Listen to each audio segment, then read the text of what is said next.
بسم الله الرحمن الرحيم. سورة المائدة.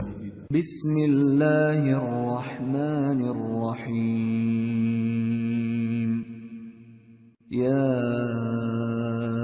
أيها الذين آمنوا أوفوا بالعقود.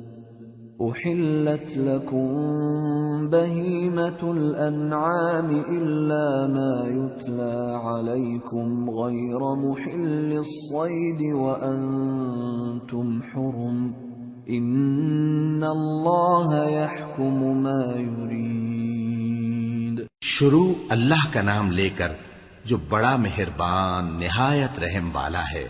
اے ایمان والو، اپنے معاہدوں کو پورا کرو۔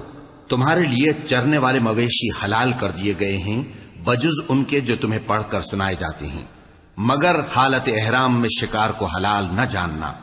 اللہ جیسا چاہتا ہے حکم دیتا ہے۔ يا أيها الذين آمنوا لا تحلوا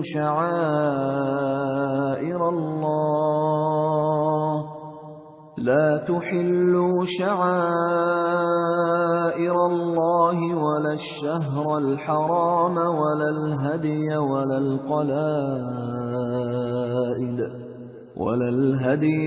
القلائد ولا آمين البيت الحرام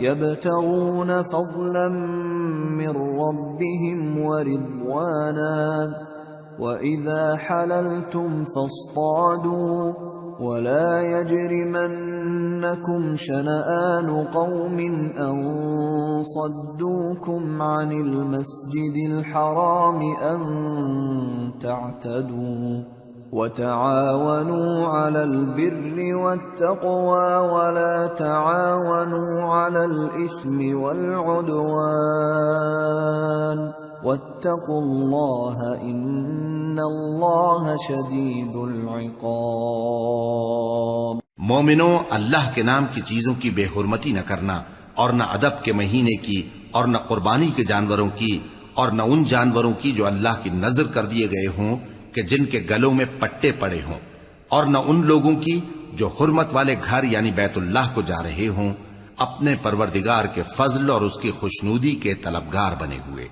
اور جب احرام اتار دو تو پھر اختیار ہے کہ شکار کرو، اور کچھ لوگوں کی دشمنی اس وجہ سے کہ انہوں نے تم کو مسجد حرام سے روکا تھا تمہیں اس بات پر آمادہ نہ کر دے کہ تم زیادتی کرنے لگو۔ اور دیکھو، نیکی اور پرہیزگاری کے کاموں میں ایک دوسرے کی مدد کیا کرو، اور گناہ اور ظلم کی باتوں میں کسی کے ساتھ تعاون نہ کرو، اور اللہ سے ڈرتے رہو۔ کچھ شک نہیں کہ اللہ کا عذاب سخت ہے۔ حرمت عليكم الميتة والدم ولحم الخنزير وما أهل لغير الله به والمنخنقة والموقوذة والمتردية والنطيحة وما أكل السبع إلا ما ذكيتم وما ذبح على النصب وأن تستقسموا بالأزلام ذلكم فسق. اليوم يئس الذين كفروا من دينكم فلا تخشوهم واخشون.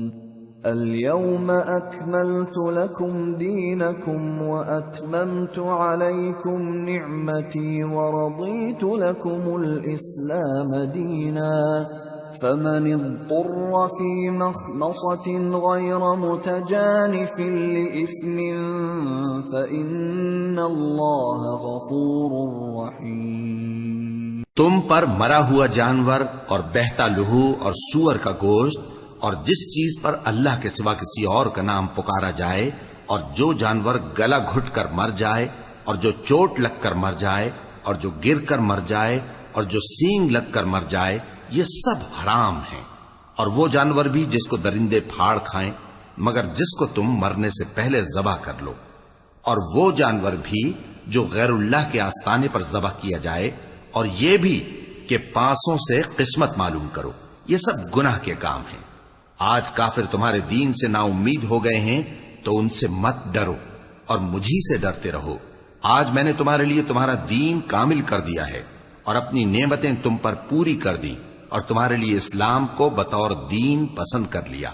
ہاں، جو شخص بھوک میں ناچار ہو جائے بشرطے کہ گناہ کی طرف مائل نہ ہو تو اللہ بخشنے والا ہے، بڑا مہربان ہے۔ يسألونك ماذا أحل لهم قل أحل لكم الطيبات وما علمتم من الجوارح مكلبين تعلمونهن مما علمكم الله فَكُلُوا مِمَّا أَمْسَكْنَ عَلَيْكُمْ وَاذْكُرُوا اسْمَ اللَّهِ عَلَيْهِ وَاتَّقُوا اللَّهَ إِنَّ اللَّهَ سَرِيعُ الْحِسَابِ۔ اے نبی، تم سے پوچھتے ہیں کہ کون کون سی چیزیں ان کے لیے حلال ہیں۔ ان سے کہہ دو کہ سب پاکیزہ چیزیں تم کو حلال ہیں، اور وہ شکار بھی حلال ہے جو تمہارے لیے ان شکاری جانوروں نے پکڑا ہو جن کو تم نے سدھا رکھا ہو، اور جس طریق سے اللہ نے تمہیں شکار کرنا سکھایا ہے اس طریق سے تم نے ان کو سکھایا ہو۔ تو جو شکار وہ تمہارے لیے پکڑ رکھیں اس کو کھا لیا کرو، اور شکاری جانوروں کے چھوڑتے وقت اللہ کا نام لے لیا کرو، اور اللہ سے ڈرتے رہو، بے شک اللہ جلد حساب لینے والا ہے۔ اليوم أحل لكم الطيبات وطعام الذين أوتوا الكتاب حل لكم وطعامكم حل لهم والمحصنات من المؤمنات والمحصنات من الذين أوتوا الكتاب من قبلكم والمحصنات من الذين أوتوا الكتاب من قبلكم إذا آتيتموهن أجورهن محصنين غير مسافحين ولا متخذي أخدان ومن يكفر بالإيمان فقد حبط عمله وهو في الآخرة من الخاسرين۔ آج تمہارے لیے سب پاکیزہ چیزیں حلال کر دی گئیں، اور اہل کتاب کا کھانا بھی تم کو حلال ہے اور تمہارا کھانا ان کو حلال ہے، اور پاک دامن مومن عورتیں اور پاک دامن اہل کتاب عورتیں بھی حلال ہیں جبکہ ان کا مہر انہیں دے دو، اور نکاح سے عفت قائم رکھنی مقصود ہو، نہ کہ کھلی بدکاری کرنی اور نہ چھپی دوستی کرنی۔ اور جو شخص ایمان کا منکر ہوا اس کے عمل ضائع ہو گئے اور وہ آخرت میں نقصان پانے والوں میں ہوگا۔ صدق اللہ العظیم۔